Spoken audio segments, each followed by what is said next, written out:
버가모 교회의 사자에게 편지하라. 좌우에 날성금을 가지신 이가 이르시되. 자, 1장에는 예수님의 10가지 모습이 나온다겠고 그 10가지 모습은 크게 두 가지라겠죠. 제사장의 모습, 즉 사랑과 자비의 예수님, 또 심판하시는 예수님, 공의의 예수님, 이렇게 두 가지로 나온다고 그랬습니다. 자, 12절 버가모 교회에 나오는 예수님의 모습은 뭡니까? 좌우에 날선 금을 가지신 이가. 자, 이번에는 예수님이 좌우에 날선 금을 가지고 나타나셨습니다. 자, 그 여호수아서에 보면 여호수아가 이제 전쟁하러 가기 전에 그때 천사가 이렇게 나타났다겠죠. 자, 거기에서도 보면 이제 검을 들고 이렇게 여호와의 군대 장관이 나타났습니다. 자, 그거는 보면은 검을 들고 나타난 그 모습은 이제 적과 싸우기 위해서 나타난 게 이제 검을 들고 나타난 거죠. 자, 여기에도 보면 검을 들고 나타났는데 여기에는 좌우에 날선 검입니다. 자, 이건 뭐겠습니까? 이거는 적과 싸우기 위한 검이 아니죠. 이거는 말씀의 검, 심판의 검입니다. 그래서 오늘 이 버가모 교회는 예수님이 책망하기 위해서 오신 거예요. 버가모 교회를 책망하기 위해서 오신 거죠. 이 버가모 교회가 이제 뒤에 나오지만 이제 상당히 세속화가 많이 됐습니다. 그 부분에 대해서 책망하시고 그런 겁니다. 자, 2절, 13절. 내가 어디에 사는 것을 내가 아노니 거기는 사탄의 권자가 있는데나 내가 내 이름을 굳게 잡아서 내 충성된 증인 안디바가 너희 가운데 곧 사단이 사는 곳에서 죽임을 당할 때에도 나를 믿는 믿음을 저버리지 아니하였도다. 자, 먼저 칭찬을 먼저 하죠. 자, 버가모 교회도 칭찬을 듣습니다. 대부분 다 칭찬과 이렇게 그 책망을 다 들었는데 버가모 교회도 이렇게 칭찬 듣고 이제 더 많은 이야기를 들은 거는 책망에 관한 내용이에요. 그래서 사실은 칭찬보다 이제 책망이 많은 그런 교회 되겠죠.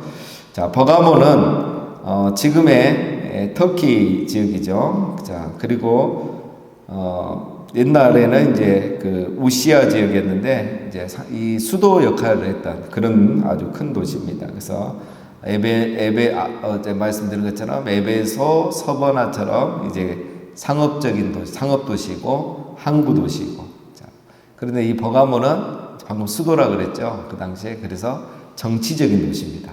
정치적으로도 중요한 도시. 이제 에베소나 그 서머나는 어떤 상업과 항구 이런 역할을 많이 했다면 버가모는 거기에다가 정치적인 중요한 도시다 이런 거죠. 자, 우리도 뭐 보면 이제 정치적으로 또 중요한 도시들이 있죠. 뭐 서울, 뭐 대구, 또 세종, 뭐 부산도 그런 게 있고 이런 정치적으로 중요한 역할을 한 도시가 있듯이 이 버가모가 바로 그런 곳이었습니다. 이 버가모는 여러분 그 당시에 굉장했습니다. 그 학문의 도시였고. 그래서 이 버가모에는 아리스토텔레스의 도서관이 있을 정도입니다. 그리고 거기에는 책이 20만 권이 소장될 정도로. 그 당시에 20만 권이면 어마어마한 거죠. 자, 그 다음에 여기는 이제 그 우상의 도시였습니다. 우상의 도시라고 해서 이제 특별히 뱀신을 많이 섬겼고요. 뱀신을 섬기는 이유는 뱀이 치유를 해준다. 그래서 병을 고쳐준다. 이렇게 믿었던 것입니다. 그 다음에 제우스 신상도 세워주고 우상 숭배를 많이 했고요. 그 다음에 황제 도시입니다. 황제 숭배 도시입니다.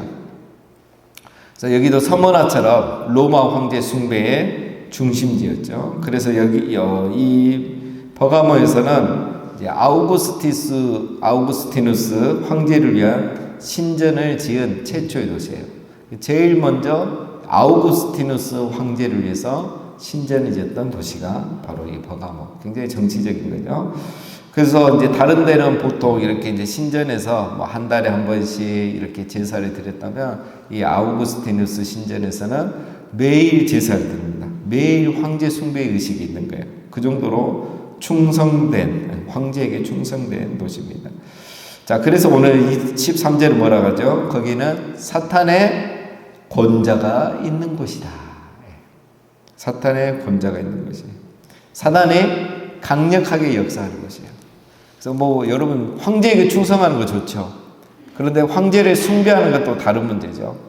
그런데 다른 도시보다 열심히 황제를 숭배한 것은 이곳이 사단이 강력하게 역사하는 곳이기 때문에 그렇다는 거예요. 자, 여러분 사단이 역사한 데는 항상 우상숭배가 있습니다. 사단이 강력하게 역사한 데는 늘 우상숭배의 일들이 있는 거죠. 그 다음에 그렇게 우상숭배가 강력해지니까 어떻게 합니까? 기독교인들을 심판하는 거죠. 핍박하는 거죠. 그래서 오늘 13절을 보면 그 중에 안디바를 공개 처형한 겁니다. 안디바니 버가모 교회 지도자로 이렇게 우리가 추정합니다. 그리고 그 내려오는 이야기에 의하면 전승에 의하면 노소스의 솥을 달구어 가지고 거기에다가 이렇게 태워 죽인 그런 전승이 있습니다. 자, 이런 핍박이 있는 교회가 바로 이 버가모 교회고 여기에 사는 성도들이었어요. 그러니까 이런 핍박과 황제 숭배, 우상 숭배 가운데서도 나름대로 신앙을 잘 지켰죠. 자, 여기까지는 좋았습니다. 그래서 예수님도 그 아름다운 믿음, 인내하는 믿음을 기억하시고 칭찬을 하시죠. 자, 그런데 책망받을 게 더 많은 교회가 버가모입니다. 14절을 보면 그러나 내게 두 가지 책망할 것이 있나니 거기 내게 발람의 교훈을 지키는 자들이 있도다. 발람이 발락을 가르쳐 이스라엘 자손 앞에 걸림돌을 놓아 무상의 재물을 먹게 하였고 또 행음하게 하였느니라. 자, 여러분, 사단이 우리를 공격하는 방법은 두 가지죠. 진짜 이 공격에서, 핍박에서 믿음을 포기하게 만들거나, 두 번째는 달콤한 유혹이죠. 유혹을 해서 믿음이 변질되게 하거나.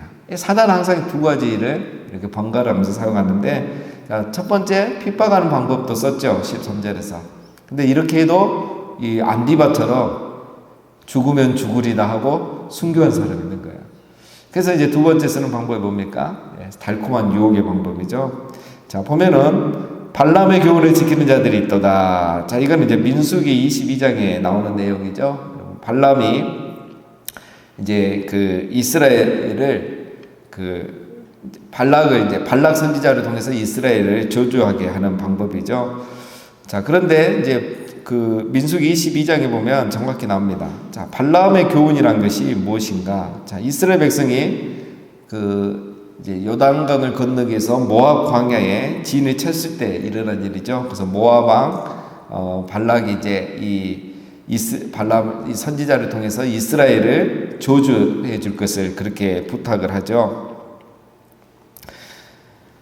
그런데 이제 처음에는 이제 이 발람 선지자가 그것을 거절했습니다. 거절했는데 나중에는 이제 엄청난 금은 보화를 주고 또 너를 내가 성공시켜줄게, 출세시켜줄게 이렇게 달콤한 유혹을 하죠. 그러면서 이스라엘 백성을 이제 하여튼 한 번만 저주해달라고 합니다.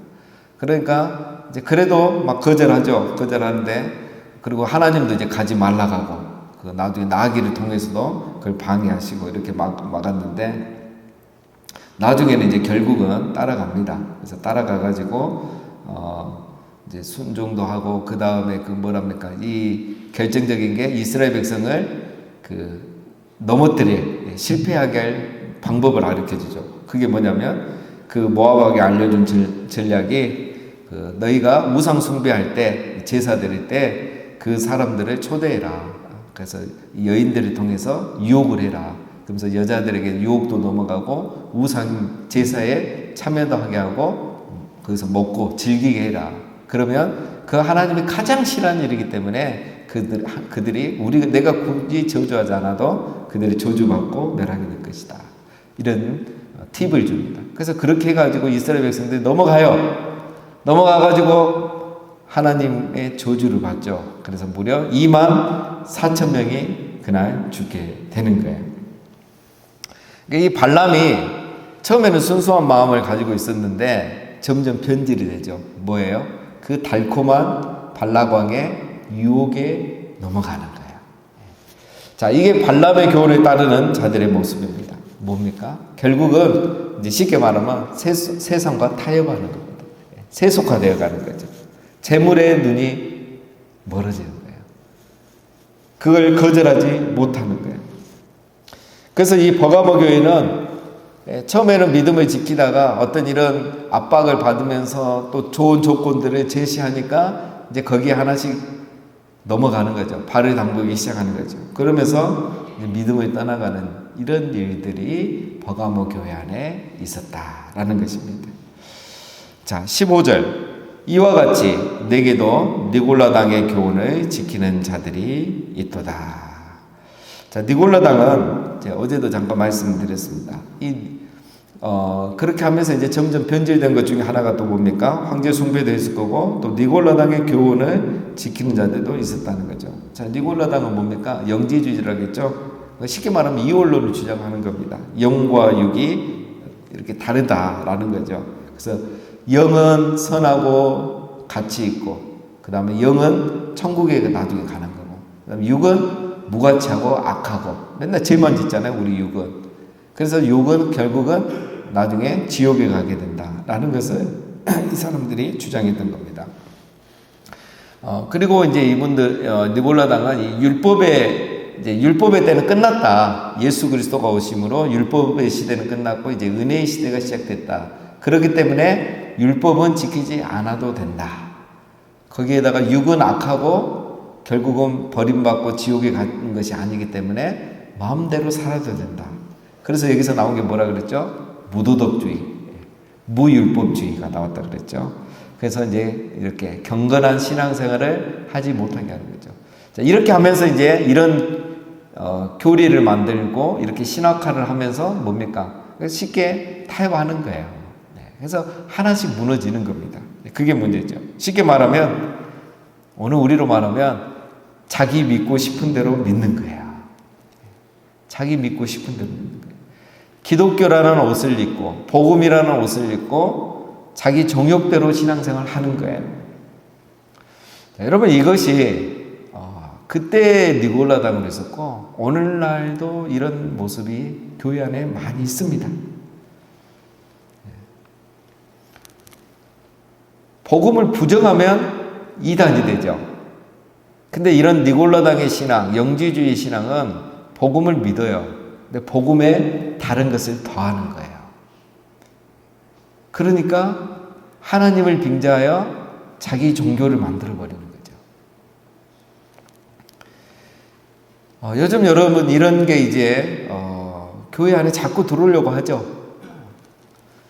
그래서 이제 앞으로 이제 우리 교회들이 이제 깨어 있어야 될 부분이 이 부분이에요. 제가 봤을 때 이단은 이제는 덜 걱정돼요. 옛날에 비하면.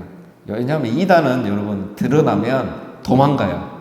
늘 조심해요. 자기 정체가 드러나지 않으려고. 근데 딱 그러다가 들키면 도망가요. 교회 안 나와요. 물론 끝까지 나온 사람도 있지만 아니라고 하고 대부분 도망갑니다. 그런데 이런 신앙들은 뭡니까? 자기가 진짜 신앙이라고 믿어요. 우리 신앙만이 옳다고 믿어요. 그래서 기성교회가 기성 목사님들이 잘못됐고 기성 성도들이 잘못됐다고 생각해요. 자기들의 신앙만이 진짜고 올바르다고 믿어버려요. 그러니까 이 사람들은 아무리 가르치고 얘기를 해도 안 들어요. 오히려 더 큰 소리 칩니다. 그래서 이제 교회가 분열이 돼요. 그 당시 초대교회가 다 영지주의 이런 니골라당 이런 사람들 때문에 교회가 늘 하나가 안 되는 거예요. 근데 오늘 이 시대에 똑같이 나타나고 있죠.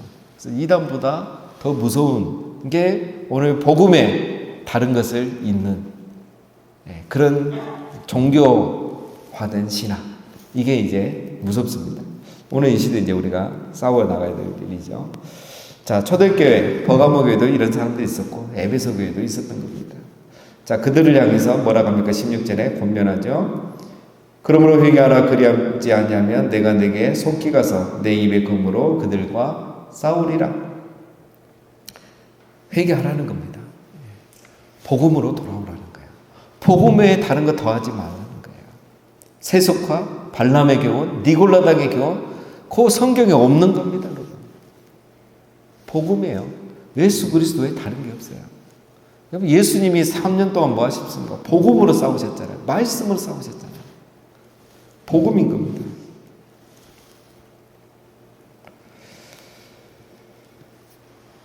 자, 그들을 향해서 회개하라 하죠. 회개하지 아니하면 내가 속히 가서 내 입의 검으로 그들과 싸우리라. 자, 이게 보면 이제 앞에 뭐였습니까? 예수님의 모습이 좌우에 날성검을 가지신이었잖아요. 좌우에 날 쓴 검. 그냥 검이 아닙니다, 이거는. 원래 검은 앞에만 날 쓰잖아요. 좌우에 날 쓴 검이에요. 이거는 어디로든 치는 겁니다. 무슨 말씀이겠어요, 이게? 나중에 그 스가랴 또 보면 이제 날아가는 두루마리 환상을 봅니다. 스가랴가. 자, 이것이 온 땅에 내리는 저주라. 이 두루마리가 온 땅에 돌아다니면서 저주를 내리는 장면이 나와요. 자, 이게 다 뭐냐면, 자, 여러분, 날아가는 두루마리, 말씀이죠. 오늘 좌우의 날선 검으로 내가 싸우겠다는 거예요. 자, 여러분, 말씀을 어떻게 싸웁니까? 말씀이 성도들과 싸우겠습니까? 이게 아니죠. 하나님의 말씀이 날아다니면서 때리는 거예요. 베는 거예요. 그런데 이들의 순종하지 않고 복음의 다른 것을 주장하고 이렇게 교회를 혼란시키는 세력들에게는 이 말씀이 심판의 검이 되는 거죠. 그러나 말씀대로 살아가는 자들에게는 은혜와 치유의 말씀, 좌우의 날선 검과 같아서 교훈과 책망과 의롭게 하기에 유익하니라.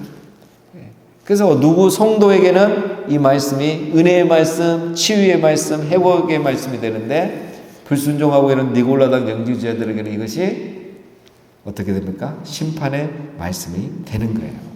즉 우리말로 하면 말씀대로 살아가는 자에게는 이 말씀이 복의 말씀이 되고, 이렇게 니골라당 영지주의자들에게는 이 말씀이 똑같은 말씀인데 저주의 말씀, 심판의 말씀이 된다는 거예요. 그래서 결국 심판의 날 마지막 때는 그들의 가짜 신앙이 다 드러난다는 것입니다. 여러분, 그래서 우리 성도는 말씀대로 신앙생활 해야 하는 것입니다.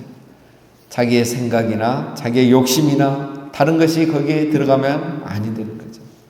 그래서 말씀이 말씀될 때 그 말씀 우리에게 은혜의 말씀, 회복의 검의 말씀이 되는 거고, 그러나 그렇게 하지 않는 이들에게는 그 말씀이 좌우의 날선 검, 심판의 말씀이 된다는 겁니다. 자, 발람의 교훈을 따르는 자들, 느골라당의 교훈을 따르는 자들에게 경고하시는 거죠. 자, 마지막 17절입니다.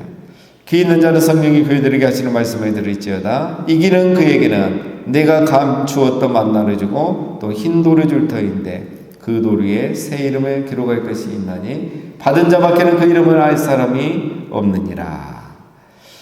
자, 여기에서 보면 다르게 말하죠. 자, 이게 이제 결국 우리가 다 아는 뻔한 말이고 쉬운 말인데, 이제 그 당시에는 이렇게 돌려서 말합니다. 왜냐하면 자꾸 예를 들면 계시록을 이렇게 돌려가면서 읽다가 로마의 군인 경찰들에게 이게 발각되면 안 되잖아요. 그래서 이런 은어들을 쓰는 거예요. 쉽게 말하면. 자, 내가 감추었던 만나를 주나니, 만나는 뭡니까? 만나는 쉽게 말하면 육의 양식이면서 동시에 우리에게는 영의 양식, 하늘로부터 내려오는 만나, 생명의 떡, 예수 그리스도를 말하죠. 예수 그리스도를 주겠다 이 말이에요. 이거는 뭐겠습니까? 이기는 그에게는, 이기는 자에게 준단 말이에요. 성도가 누구와 싸워서 이기는 게 아니고 뭡니까? 말씀을 붙잡고 이 발람의 교훈, 또 니골라당의 교훈, 영지주의, 오늘날 복음의 다른 것을 입고 있는 가짜 종교, 거짓 종교, 이런 것들과 자기 자신과 싸워서 이겨야 된다. 그걸 이기고 정말 순수한 말씀, 복음만 붙들고 있는 자들에게 뭘 준다? 감추인 만나, 예수 그리스도를 통해서 생명을, 영생을 주겠다는 거예요. 영원히 살 수 있는 생명의 말씀을 주겠다는 겁니다.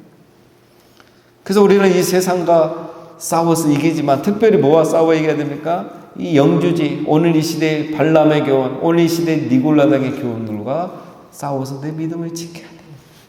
지난 금요기도회 때 우리가 이 부분을 깊이 나눴습니다. 우리는 싸워야 돼요. 내가 살아가는 이 시대의 바알과 아세라와 싸워 이겨야 되는 거예요.